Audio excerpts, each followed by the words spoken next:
Ini soal oceanografi OSP 2017.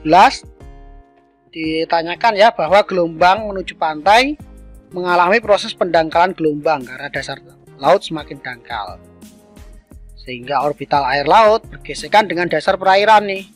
Menurut Iban 96 kedalaman relatif ya, jadi dibagi ada 3 kelas nih. Gelombang di laut dangkal apabila D per L nya kurang dari 1/20. Laut transisi apabila D per L nya lebih besar dari 1/20, lebih kecil dari setengah ya ini teman-teman, bukan 1/20. Nah, dan gelombang laut dalam jika D per L nya lebih besar dari setengah.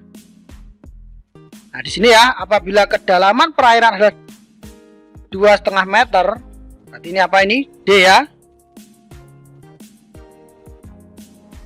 Kemudian tinggi gelombang 0,7 meter, H. 0,7 meter, ini kedalamannya adalah 2,5 meter.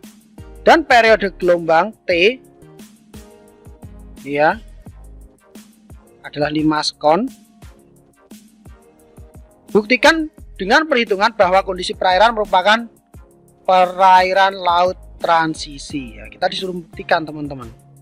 Maka kita gunakan percobaan. Nah ini ya, kita gunakan hitung-hitungan percobaan.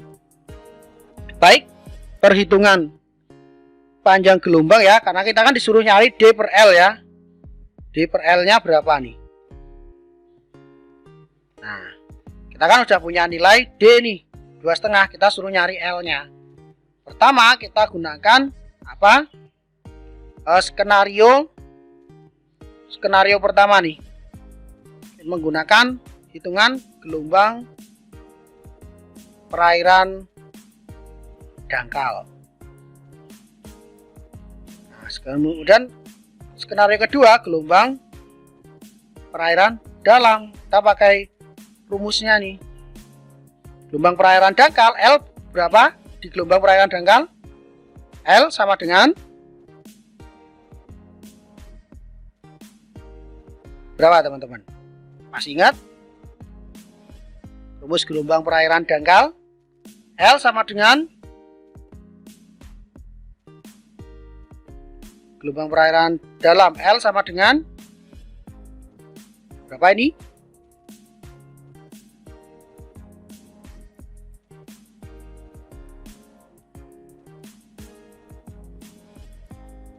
Berapa Wardah?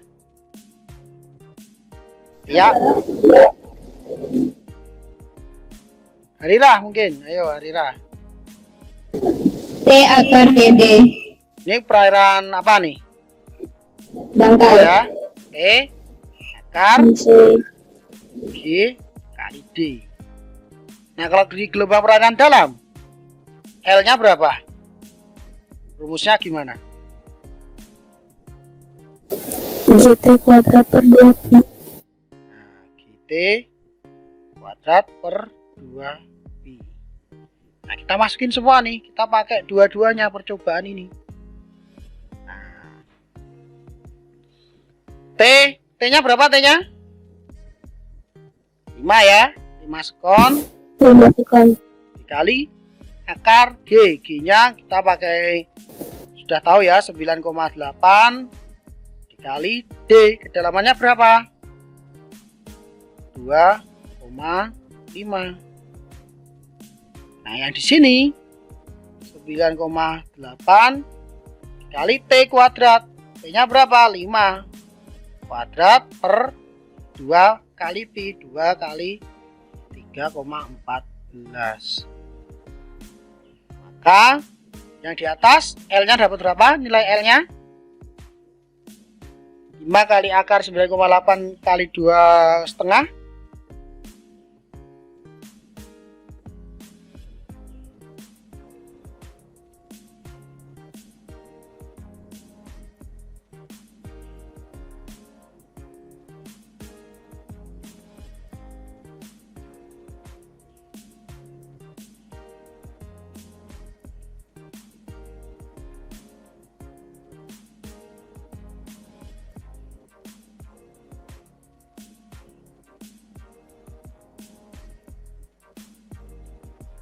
Berapa teman-teman?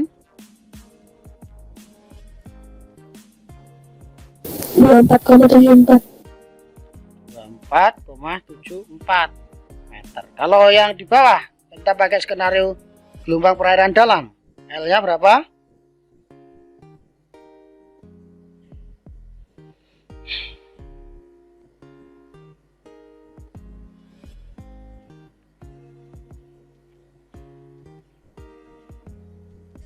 tiga 39,01 39,01 meter. Nah, sekarang kita coba hitung D per L-nya nih. D per L dengan skenario 1 dan D per L dengan skenario yang kedua nih. Hasilnya berapa nih? D per L skenario pertama 2,5 per 24,74. Di skenario kedua 2,5 dibagi 39,01. Hasilnya berapa nih?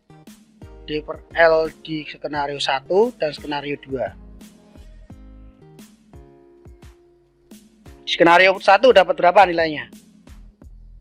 2,1 0,1 berapa? 0,1. Kalau yang D per L kedua, yang di skenario kedua dapat berapa?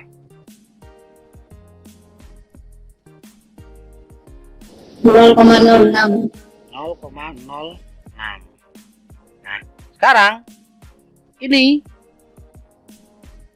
apakah 0,1 dan 0,06 ini lebih besar dari 1/20?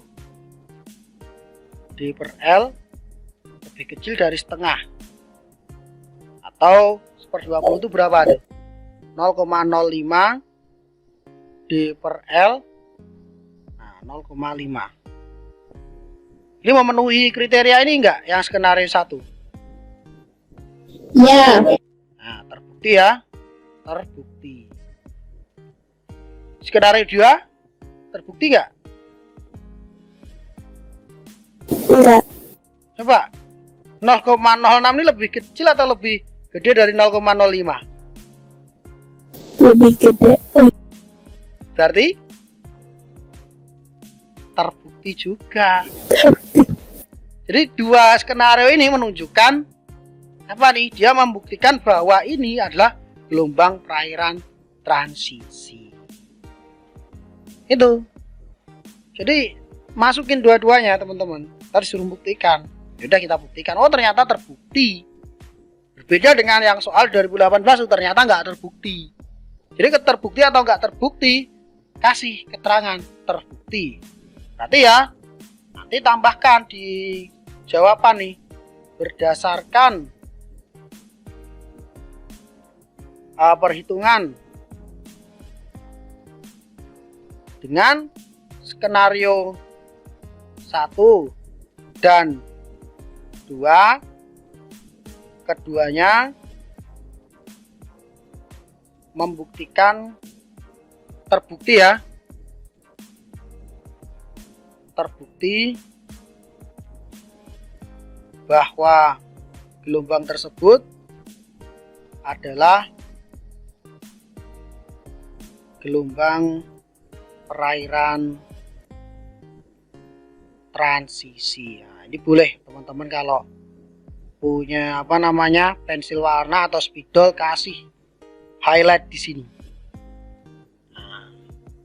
Nggak apa-apa teman-teman, kalau misalnya teman-teman punya spidol, punya pensil warna, punya highlight, bawa semua highlighter ya, apa tuh, stabilo. Nah, itu bawa semua supaya apa? Nanti kalau ada hitung-hitungan yang panjang kayak gini, nah kesimpulannya gimana? Itu di highlight atau dikasih spidol, dikotakin. Itu akan sangat membantu korektor untuk menemukan jawaban teman-teman. Nah, di kesimpulan kasih highlight, set, supaya apa? Nah, misalnya kayak gini nih. Terbukti bahwa ini perairan transisi. Nah, kayak gini nih. Nah, ini kasih highlight. Ya, gimana?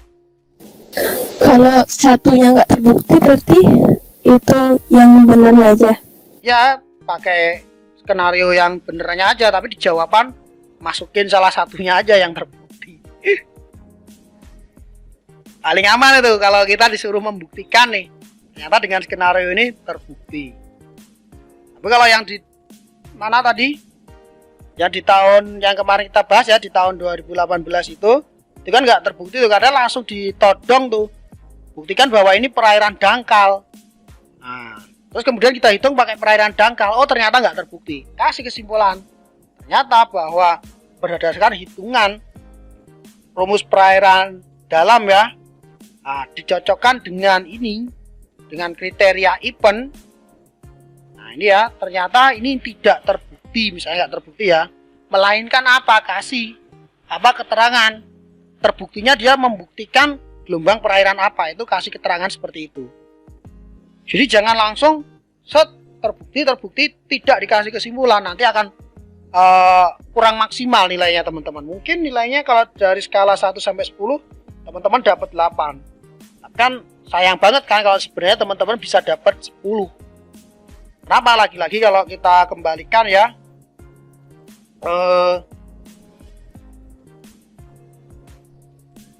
kalau kita kembalikan di OSN itu, menuju ke OSN itu nilainya sangat ketat teman-teman. Jadi setiap angka, setiap poin itu berharga. Bahkan event cuma 0, sekalipun.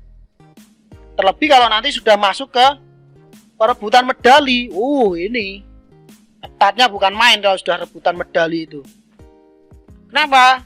Karena yaitu selisih 0, sekian itu bisa menentukan apakah teman-teman dapat medali atau enggak.